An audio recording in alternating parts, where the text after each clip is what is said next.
Por último, contaremos con la intervención de la abogada María Dolores Miño, directora del Observatorio Derechos y Justicia Ecuador.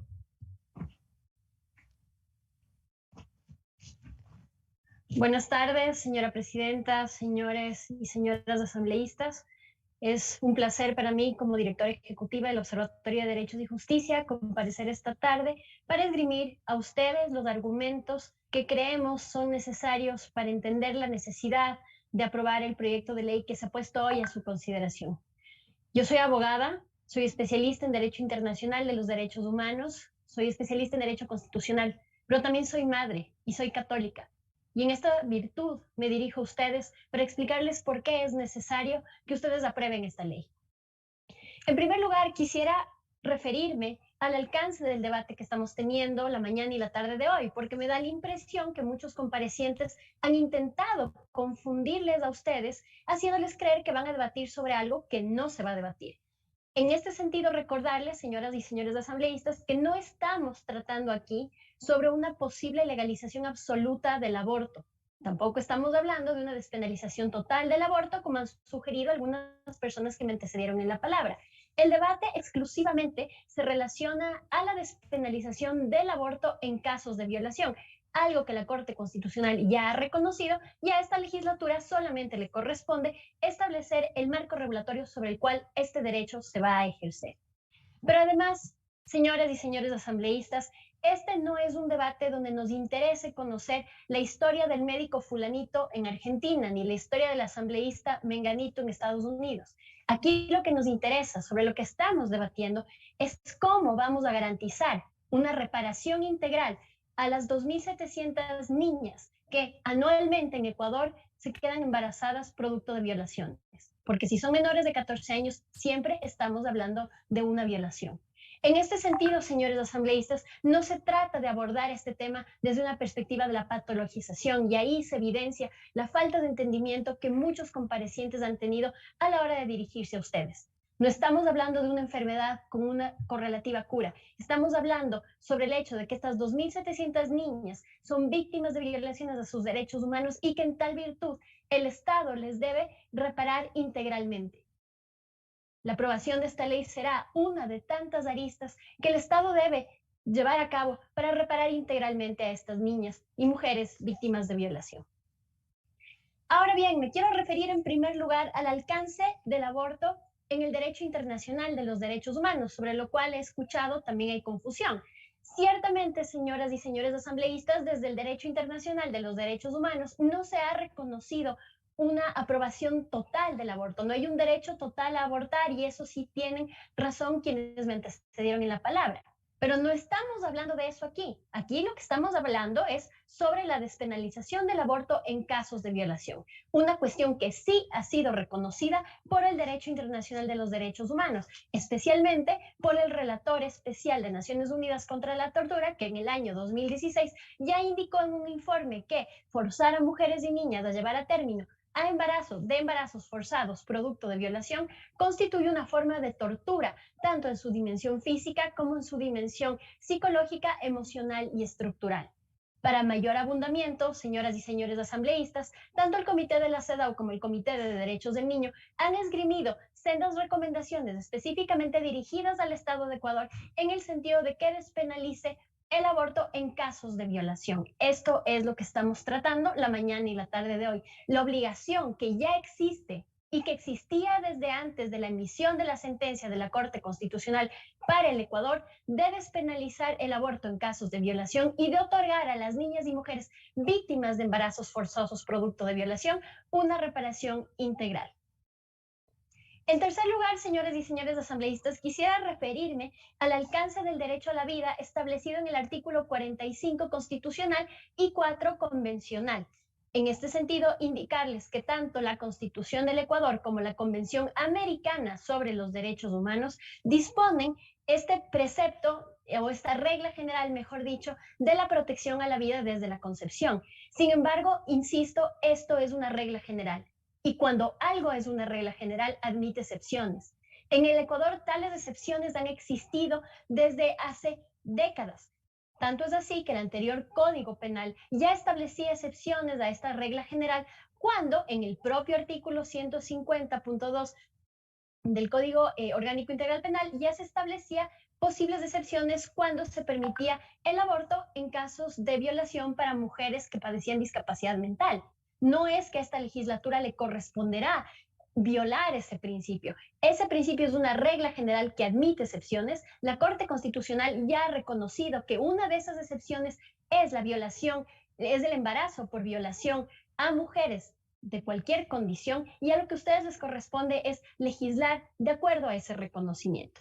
Para mayor abundamiento, señoras y señores asambleístas, la Comisión Interamericana de Derechos Humanos, en el caso Baby Boy, ya estableció que el artículo 4 convencional, desde su redacción y como fue concebido, establece que esta tiene que ser una regla general que tiene una ventana de excepcionalidad. Ha dicho la Comisión Interamericana que en ciertos casos se podría permitir que esa regla general tenga excepciones, y qué más regla general que otorgar una reparación integral a víctimas de violaciones y embarazos forzosos. Este criterio con respecto al carácter de regla general y excepcionalidad del artículo 4 de la Convención Americana también ha sido establecido por la Corte Interamericana, máximo intérprete de la Convención, en el caso Artavia Murillo contra Costa Rica. En esa oportunidad, la Corte indicó en el párrafo 264 de esa sentencia que la protección a la vida desde la concepción no es absoluta, sino gradual e incremental según su desarrollo, y por tanto, indicó la Corte, pueden caber excepciones a esa regla general. Estamos entonces nosotros discutiendo cómo vamos a regular esa regla general que se concibe, que se reconoce y que se admite desde el derecho internacional de los derechos humanos. Luego, quisiera referirme al tema de la objeción de conciencia. La objeción de conciencia, señoras y señores asambleístas, es una forma de ejercicio del derecho a la libertad de expresión y al derecho a la libertad religiosa, como lo han establecido los órganos internacionales de derechos humanos. Y en tal virtud puede ser susceptible de restricciones bajo estrictos criterios de legalidad, necesidad y proporcionalidad. Es decir, no estamos lidiando con un derecho que es absoluto. En todo caso, es falso afirmar, como he escuchado en algunas intervenciones, que la aprobación de la ley para la terminación anticipada del embarazo producto de violación podría interferir con la objeción de conciencia por dos razones. La primera razón es que es perfectamente posible garantizar la objeción de conciencia de los médicos que, por un tema de conciencia, se opusieran a practicar abortos, toda vez que se puede encontrar, y el Estado tiene la obligación de hacerlo, otros profesionales de la salud que no tengan este ejercicio, esta objeción de conciencia y que puedan practicar esos abortos. Ahora bien, esta objeción de conciencia como un derecho susceptible de restricción podría ser en casos excepcionales también restringido si nos encontráramos, por ejemplo, en el caso de una colectividad, en el caso de un lugar donde existiera un solo médico y la objeción de conciencia de ese médico implicara una denegación total del acceso de niñas y mujeres violadas a esta terminación anticipada del embarazo. En esos casos, la restricción a esta objeción de conciencia satisfacería los criterios de legalidad, necesidad y proporcionalidad, toda vez que, de respetarse, las mujeres y las niñas quedarían absolutamente desprovistas de la posibilidad de ejercer este derecho al aborto en casos de violación. Señores asambleístas, señoras asambleístas, ahora quisiera referirme a las restricciones o a las condiciones que se pretende imponer para que las mujeres y niñas puedan acceder al aborto en casos de violación, un derecho que ya ha sido reconocido por el derecho internacional, como dije mucho antes de la emisión de la sentencia de la Corte. En este sentido, se ha establecido desde el derecho internacional que el establecimiento de cualquier condición impone una traba al ejercicio de un derecho. En este caso, forzar a las niñas y a las mujeres a que, después de haber sido violadas, después de haber sido sometidas a esta experiencia de violencia traumática, tengan que además recurrir a la institucionalidad estatal que se sabe es revictimizante, que se sabe que no cuenta con los insumos necesarios para atender a estas víctimas, resulta una violación adicional a aquellas que ya han sufrido.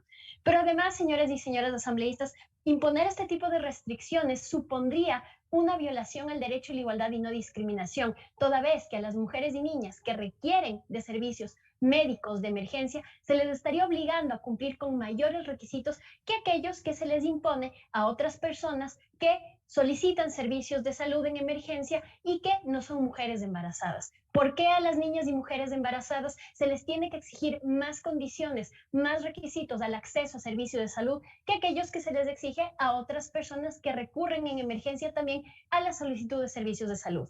Esta distinción no compadece con los criterios de necesidad, de proporcionalidad, de lógica y de razonabilidad y por lo tanto resultaría discriminatorio.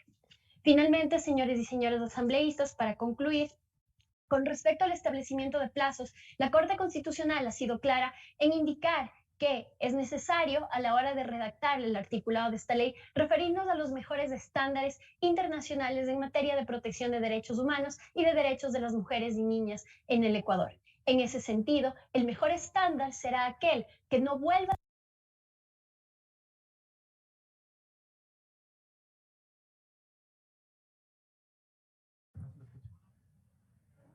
mujeres y niñas que no se dan cuenta que están embarazadas mucho, sino mucho tiempo después, poder acceder a este derecho.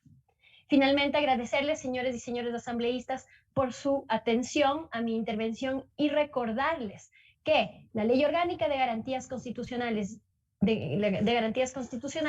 establece en su artículo 22 que las sentencias de la Corte Constitucional del Ecuador son de carácter vinculante y establece obligaciones concretas de todos los entes del poder público a cumplirlas. Establece además la posibilidad de destitución de aquellos funcionarios públicos que no acataran las órdenes dictadas en las sentencias de la Corte Constitucional. Ustedes, señores asambleístas, lo que les corresponde hacer es acatar lo establecido por la Corte Constitucional, pero además redactar una ley que sea consistente con estos estándares internacionales que les hemos esgrimido durante varias intervenciones y, sobre todo, establecer una ley que sea capaz de reparar de manera integral a las niñas y mujeres víctimas de violación y que no tienen, en virtud de esa condición, por qué acarrear por el resto de sus vidas con las consecuencias no deseadas de un embarazo forzado. Esta ley no apunta a forzar a nadie a abortar, pero sí apunta a que aquellas mujeres, aquellas niñas víctimas de violación consideren que la terminación del embarazo anticipado es una forma de resguardar sus derechos a la vida y la integridad personal, lo puedan hacer en condiciones seguras y gratuitas. Muchísimas gracias.